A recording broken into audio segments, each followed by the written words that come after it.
And so begins Stargirl Season 2. It's been a minute since we checked in with Stargirl. Just long enough for me to forget some of the characters' names.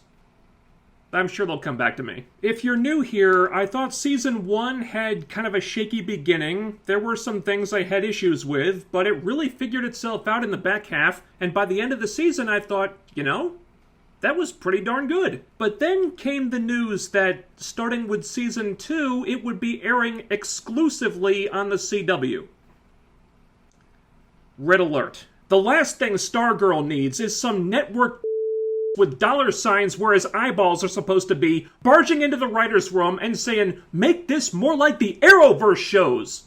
The Arrowverse shows. What saved Season 1 is that it wasn't like the Arrowverse shows. If anything, they need to go in the complete opposite direction. Which I'm very happy to report, at least for the Season 2 premiere, they did. And I might be putting myself in a weird position here because this was an episode that I think a lot of people are going to complain about. Oh, it was so boring. It was so slow-paced. There was no action. It put me to sleep after 5 minutes. And once again, I may be in the minority because, surprise, surprise, I like this episode. I thought this was really good. But before you downvote this video into oblivion, just let me explain. After the intro.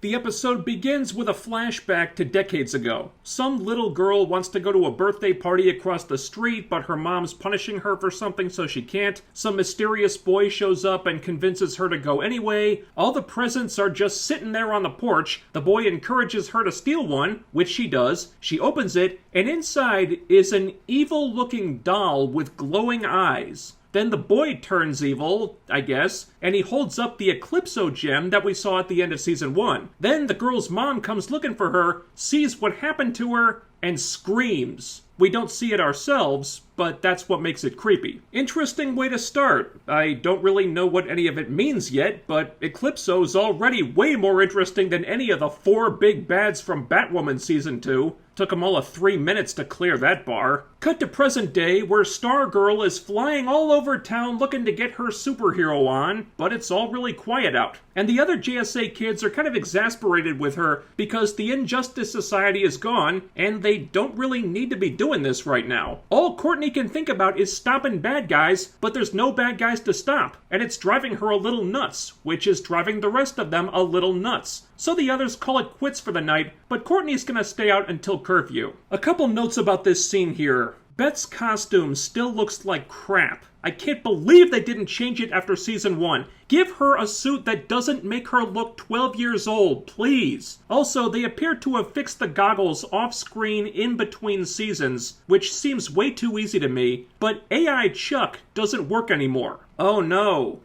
not Chuck. It doesn't mean much unless you're really invested in how pathetic Beth is. Later down in the basement, Courtney's going through the old JSA files at 4 in the morning. The staff still works for her, even though the ISA is gone now, so she thinks that she has a responsibility to stay vigilant. But Pat comes in and tells her that she also has a responsibility to go to school and get good grades and stuff too. So, off to bed. And once they leave, the Green Lantern battery lights up. Already, I really like what they're doing here. Yeah, Courtney is acting a little crazy, to the point where you have to figure the Stargirl stuff is substituting for something in her normal life that she's not getting, but in her own way, she thinks she's doing good and being responsible, which is very important to her. And isn't that a novel concept compared to the quote-unquote crime fighters on some other CW shows I could mention, who make this all about politics and self-absorbed bullshit? Not that Courtney isn't self-absorbed. God knows we've been over that, but at least she's earnest about it. The next morning, Pat is planning a family vacation to Yellowstone National Park, but his son...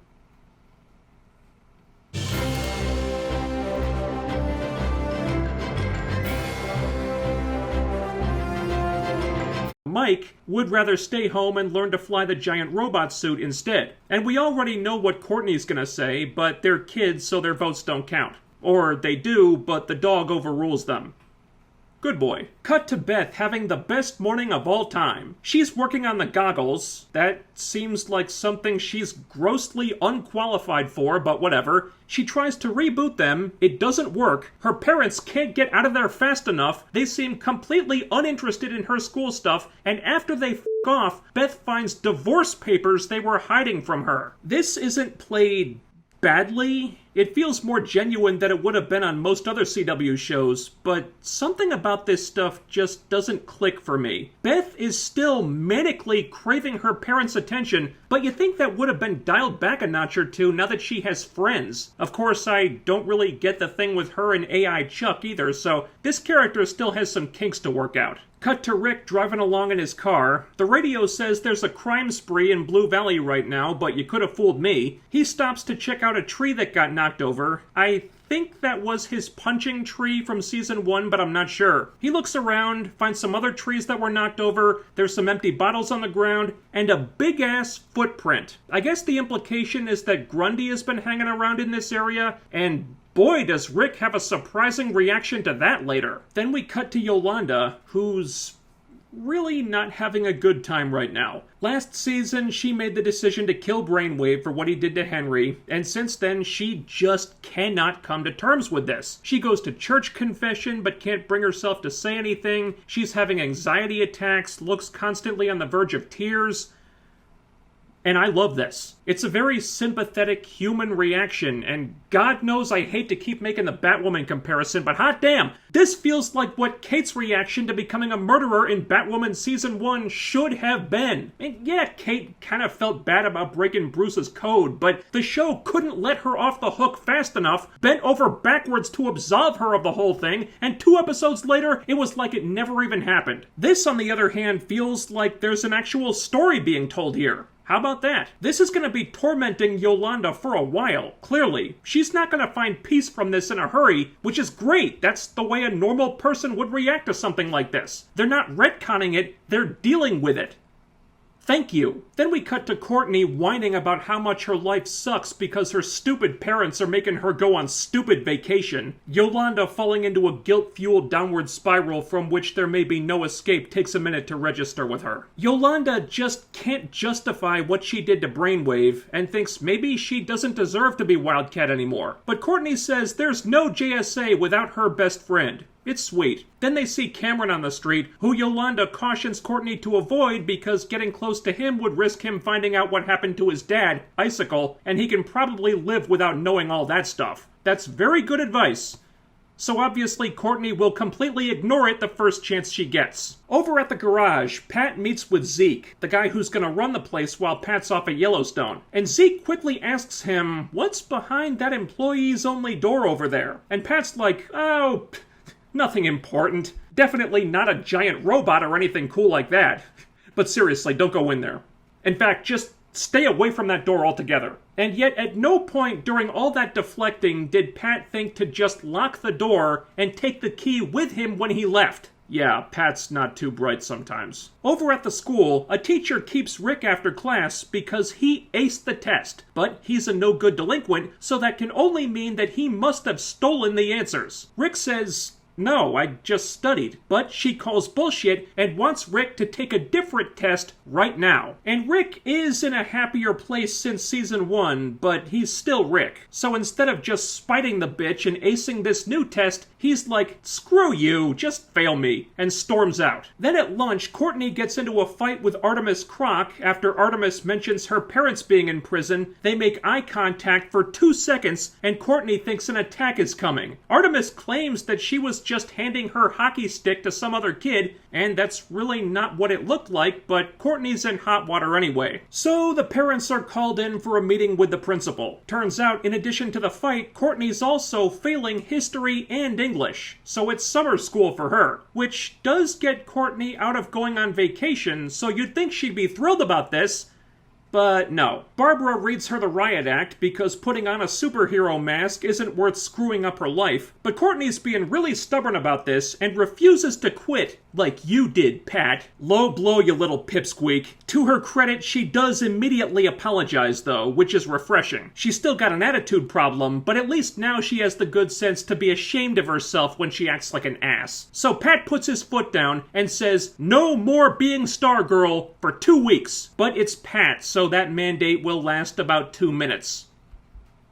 If he's lucky. Elsewhere, Sylvester, the former Starman, goes into a restaurant and tells a waitress that he's looking for her ex-husband. Really, not much to go on with him yet. After school, Courtney sees Cameron on the street again and goes to talk to him, common sense and good judgment be damned. His grandparents watch this from a distance, and the grandma thinks he should know the truth about that wicked girl. Yeah, the truth. How she stopped his supervillain father from enacting that mass brainwashing plot on millions of innocent people. Watch out, Cameron, that girl ain't nothing but trouble. Since Courtney put the kibosh on that family vacation, Pat doesn't have to take off work now, so he goes back to the garage and finds Zeke behind the forbidden door that he told Zeke not to open, screwing around with the giant robot suit. You know, because just locking that f***ing door would have been too much work. But turns out Pat may have dodged a bullet here, because Zeke doesn't know what the robot's for, doesn't even care what the robot's for, he just thinks it's really cool. So cool that he'd like to put a flamethrower on it. In fact, he's gonna help Pat put a flamethrower on it right now.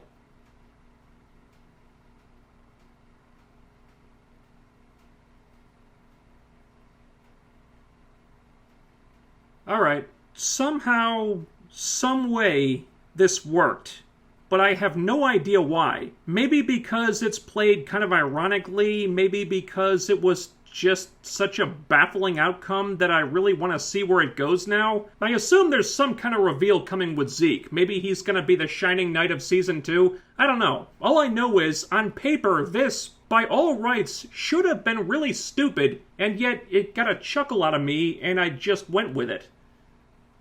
Weird. Back in the forest, Rick goes to where he found the footprint and puts out buckets of chicken for whoever made it. I like Season 2 Rick so much more than Season 1 Rick. He wasn't unlikable in Season 1, but being around a character who's so angry all the time can be tiresome. I'm very interested to see where Rick goes with this now that he's lost a lot of that anger. If it is Grundy who's hanging around there, what if Rick is trying to make peace with him? Good for Rick if that's the case. And I gotta say, I'm really digging what they're doing here with Rick and Yolanda. They both had to make a similar choice last year, but Rick chose to show mercy, which seems to have healed some of those emotional scars he was carrying around, whereas Yolanda chose to kill, and all that's done is make her miserable. And the writers are doing a nice job exploring the ramifications of this on both sides. And for the record, yes, I still think those two are going to be paired up as a couple at some point. Cut to Beth, who has set up this nice romantic dinner for her parents with candlelight and music and stuff, and then they don't even come home. The mom calls, she's stuck at work. Then, from out of nowhere, the goggles start working. AI Chuck is back. Beth is totally relieved, but Chuck doesn't recognize her for some reason, and then the goggles shut down again. Whatever.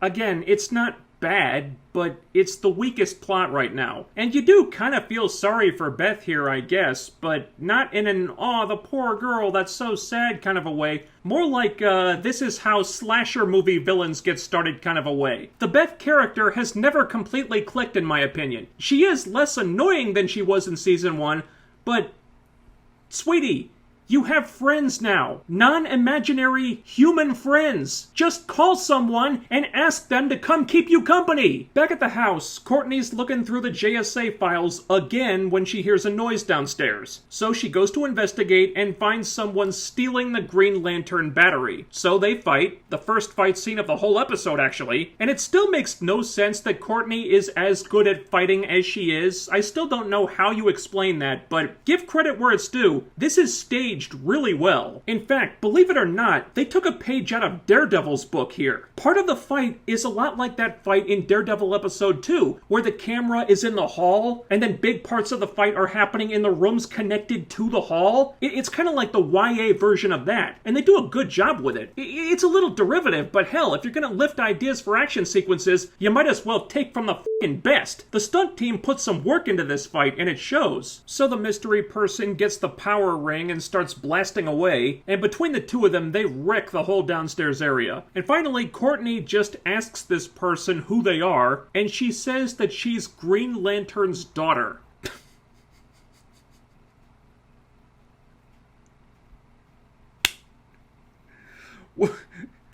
Wow.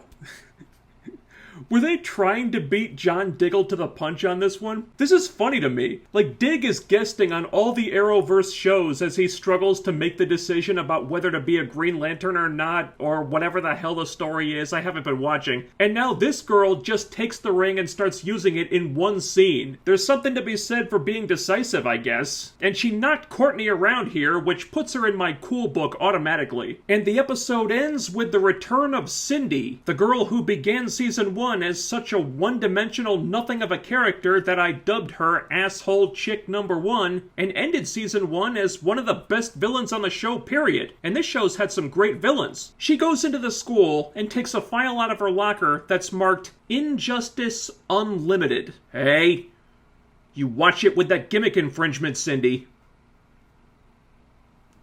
Then she takes the secret passage down to the ISA conference room and starts going through the file. Inside, there's a picture of Henry, she tears that up, and pictures of Artemis, the tuba turd kid who wishes he was badass enough to use a trumpet, and Mike. Really? Are the bad guys gonna try to recruit Mike for the new ISA? Where were you in season 1 when Mike was a prick all the time and that would have made sense, assholes? I mean, granted it is more interesting than his paper route subplot, but still. So Cindy pulls out the Eclipso gem, let's do some recruiting, and that's where it ends. I like this episode a lot. And I feel like a lot of people are probably going to disagree with me on that. And it's crazy to me that my biggest fear for Season 2, now that the show is exclusively on the CW, was that Stargirl would become more like the Arrowverse. This was a very low-key episode. They're just dealing with the fallout from Season 1, showing where all the characters are at now, planting some seeds for stuff, but not pulling the trigger on anything yet, and there's no action at all until almost the very end. For a superhero show airing on the CW, this was downright brave. They took a slow burn approach so they could develop the characters and the story before the action starts. This felt like it was done in defiance of the Arrowverse clown car that was barreling right toward them, which,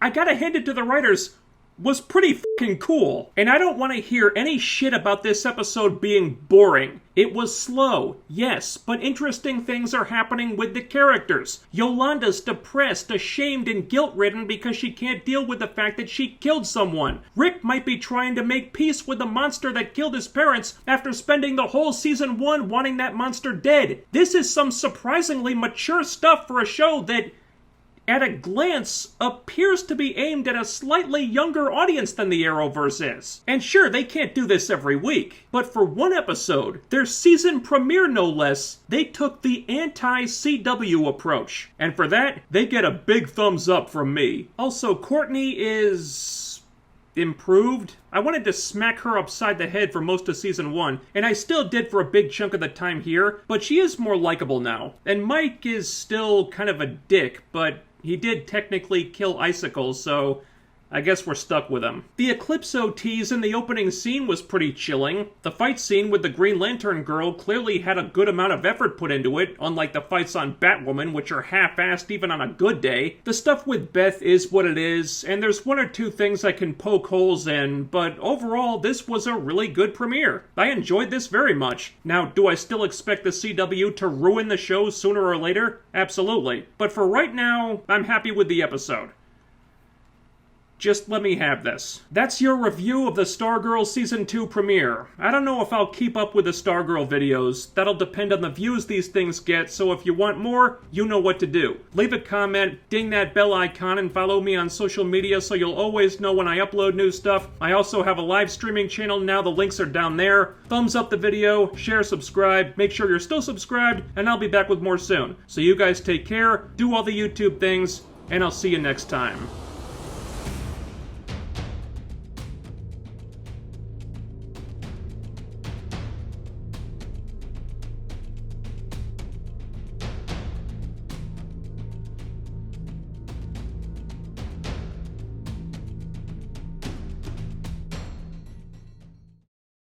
If I look sweaty and gross in this video, cut me some slack, alright? It is muggy as a you-know-what right now.